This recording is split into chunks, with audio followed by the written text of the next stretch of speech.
નમસ્કાર દર્શક મિત્રો, હું છું અર્પિતા પટેલ. આપ જોઈ રહ્યા છો પબ્લિક ઇન્ડિયા ન્યૂઝ ગુજરાતી. સમાચાર મળી રહ્યા છે દાહોદ જિલ્લાથી. દાહોદ ગુંજી ઉઠ્યું ચૈતરભાઈ વસાવાના સમર્થનમાં આમ આદમી પાર્ટીના શક્તિ પ્રદર્શન રેલી. ભાજપ સરકાર સામે જોરદાર હલ્લાબોલ.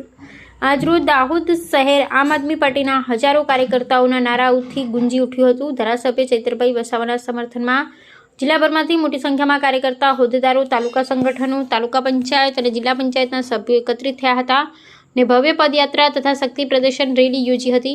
રેલી દરમિયાન કાર્યકર્તાઓને હાથમાં પક્ષના ધ્વજ ને બેનરો સાથે શહેરના મુખ્ય માર્ગો પર કૂચ કરી ચૈતરભાઈ વસાવાના સમર્થનમાં જોરદાર નારા લગાવ્યા. સાથે જ ભાજપ સરકાર અને વહીવટીતંત્રની કામગીરી સામે આક્રોશ વ્યક્ત કરી ઉગ્ર સૂત્રોચ્ચાર દ્વારા વિરોધ નોંધાવ્યો હતો.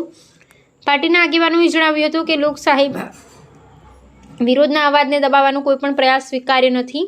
ચૈતરભાઈ વસાવા માત્ર એક વ્યક્તિ નહીં પરંતુ જનતાના હક અને અવાજનું પ્રતીક છે. તેમના સમર્થનમાં દાહોદ જિલ્લાએ આજે એકજૂટ થઈ સ્પષ્ટ સંદેશ આપ્યો છે કે અન્યાય સામેની લડાઈ વધુ મજબૂત બનશે.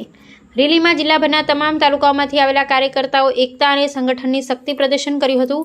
સમગ્ર કાર્યક્રમ દરમિયાન શક્તિ શહેર સૂત્રોચ્ચારથી ગુંજી ઉઠ્યું હતું અને મોટી સંખ્યામાં લોકો પણ રેલીના સાક્ષી બન્યા હતા. આમ આદમી પાર્ટીના આગેવાનોએ સ્પષ્ટ શબ્દોમાં જણાવ્યું હતું કે જનહિત અને લોકશાહીના મુદ્દે તેમની લડત સતત ચાલુ રહેશે અને કોઈપણ દબાણ સામે તેઓ ઝૂકવાના નથી. પબ્લિક ઇન્ડિયા ન્યૂઝ જસુભાઈ ગણાવા અને અમે સત્યની સાથે.